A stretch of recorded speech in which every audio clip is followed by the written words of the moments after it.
Welcome to MetalVice in 666. I'm one of your hosts, Karen, joined with our other host, Brian. And what are we going to talk about today, Brian? For today's conversation, we're going to talk about streaming services that we have and we've played around with and whatnot. So we'll go ahead and start the timer and jump right in. All right, so the first one I wanted to talk about was Qello, the newest of our streaming platforms that we use. We actually found out about this. We were at your aunt and her significant other's house, and they were talking about Qello. They had it. They used it. Yeah. Introduced it to us and showed us what was on it, and we fell in love. Yeah. And immediately we were like, we are going to buy this when we get home. Yeah, and real quick, Qello is Qello .com. And the price for this is $11.99 a month or $100 a year. I think that went up from when we bought it. I think we paid like $84, $85. So okay. A little bit more, about $15 more. Okay. Yeah, because I think it was $9.99 when we signed up. Something like that, Yeah, because I was like, oh, we're really not getting that much savings. But Yep. The app itself, when you go on, like we have it on our Apple TV, we watch it on that primarily. We also have a phone app. I've never watched it. I have on the phone at work. Have you? Yeah. Okay. Yeah. You can search by genre of music. Yeah. Type of video you want to watch. So they have a lot of documentaries as well, which then will branch across genres. If you want just like metal, you can search only metal, and they have a pretty extensive catalog for metal. They have a bunch of other stuff: jazz, hip hop, folk, classic rock, a bunch of music across many different genres. We primarily watch metal and classic rock a little bit, not a whole lot, but a little bit. Yeah.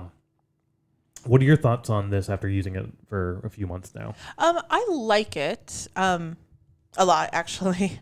I do feel like a lot of what I've sought out is more of the documentary style.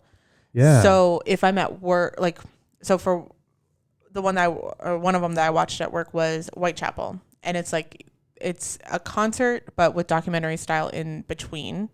And so it's like they play a song, and then there's, the documentary part of it, of them like on tour. I don't know which tour it is or anything like that right now off the top of my head. But so for that, a lot of times when I'm at work, either I listen to music or I find like a concert on YouTube or something like that to just listen to. Where when it's more documentary style, I feel like at work it's harder to pay attention, if that makes sense, because I'm working and not really listening to it. So yeah, is this where we also watched the what's the one in Germany? The big festival. Wacken. Yeah. Wacken Festival. I always say Wacken, but I think it's like Wacken. Oh, is it? All right. Yeah. But is this where we watched the Wacken? Yeah. A documentary all about Wacken with some live performances as well, back from 2013, I want to say. Yes, I think so. Really cool. I do enjoy the documentary styles as well. I've gotten really into those. But they do have live concerts as well. The sense I've gotten from this, though, is this is essentially a streaming service of band-released DVDs. Oh, so that makes sense. They have the Slipknot Disaster pieces on there. They have the Slipknot Knotfest Mexico City that they were there for 2 Slipknots. There's a couple Metallica ones as well. There's a Lamb of God, Philadelphia. That's where we first watched that, which is a mix of live concert and documentary. Yeah. But it does really feel like if it was released on DVD as the first ever DVD, or not first ever, we just watched in this moment, and it was their first ever DVD. But it really does feel like it's band DVDs that have been released now as a streaming feature or streaming thing you can watch. That makes a lot of sense. I really enjoyed it as well. There's like I said, an extensive catalog, especially for metal music, that you can see on there. Yeah. So it's really, really cool to like explore that and see it. The interface itself is it's fine. I don't like the fast forward rewind buttons. Oh yeah. And then as you're scrolling down, like it will show like we're almost at the end, and then you'll scroll and like, oh wait, here's a whole nother. And then section. It needs to load. Yeah. There's a little bit of that, and I'm wondering if you're on a different, because we use the Apple TV the most. If you're on a different platform, if the fast forward and rewind and pause and everything like works a little better. Yeah, the UI to me is just a little clunky, but otherwise $100 a year. Like I said, I think we paid $85 or something. When it comes up for renewal, we'll see actually what we get charged if it's the higher price. I bet it is. I bet so. Yeah. But I think it's worth it for sure. I think so too, especially for the amount of metal documentaries and concerts that are on there. I think it's a good price. Yeah. The next one I wanted to talk about though is Nugs.net.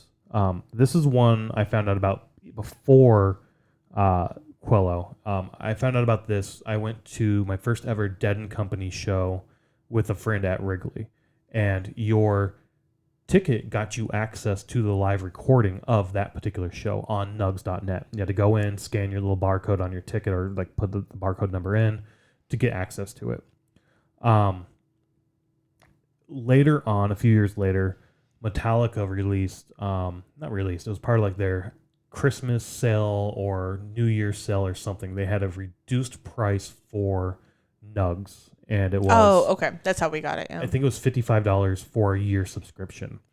It's been on auto renewal ever since, so I don't know what the fuck we're paying for the yearly price. Yeah, I don't know. But looking now at like select your plan. They have 2 plans listed on their website: a $15 per month following a 7-day free trial, or a $25 per month following a free trial. That seems like a lot. It does seem like a lot. Looking at that price, I don't know if... I need to look to see how much we're paying, because I would not pay if that's what we're paying. Yeah, I wouldn't pay that either. I wouldn't pay that for how we watch it, because we mostly watch.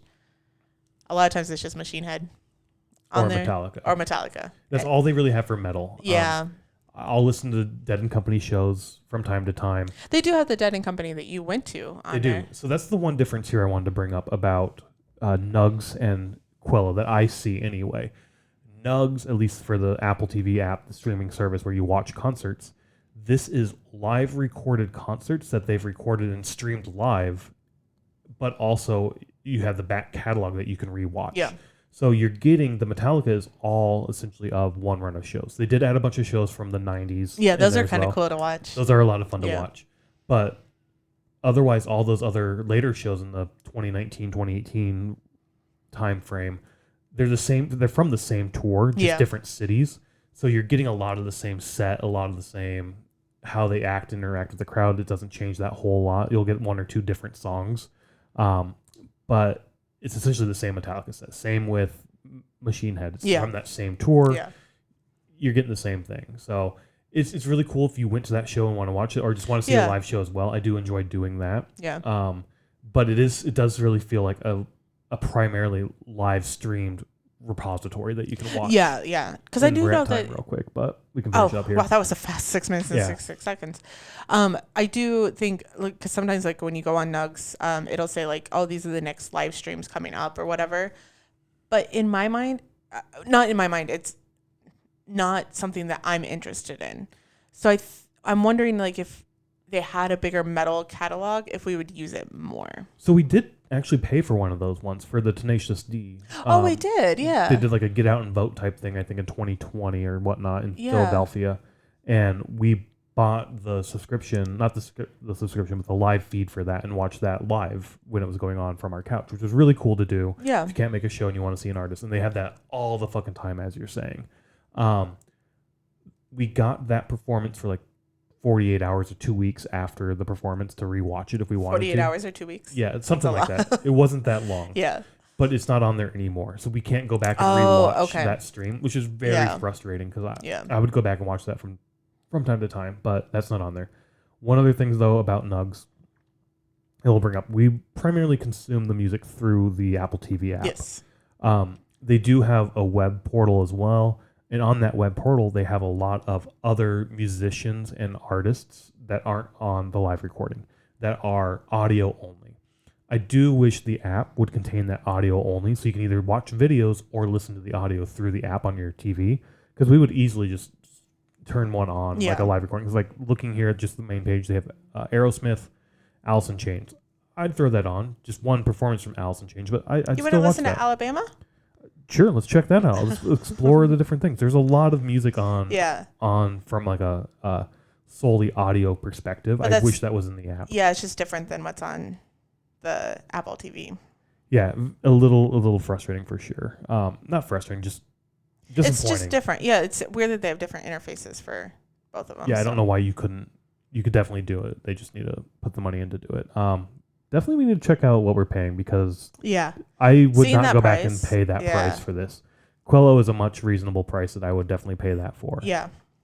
In any case, those are... Well, the one thing I want to say about Qello is we haven't had it that long, so once we watch everything, would it be worth to renew? Yeah, that's like, how often do they get new content. That's what I'm trying to say. That's the thing. I don't, and like the way we consume, especially through Nugs, is we'll listen to a show, and then the next, like through the next month, we'll listen to 2 or 3 shows, 4 or 5 shows, whatever it is. We'll listen to it quite a bit. Yeah. And then we'll go like 3 months without ever opening it. Yeah.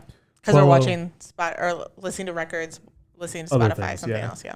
Other things like Qello could be the same way. I don't know what the rotation of the catalog is going to be like. You're 100% right there, but again, for $100, maybe it's worth it. Yeah, I just don't know after we watch everything. I'm sure we'll watch everything eventually, but like after we do that, like are we going to go back? And are we really going to go back and watch it? Maybe like the Disaster Pieces. I watched that over and over growing up. Okay, so do you just go get that?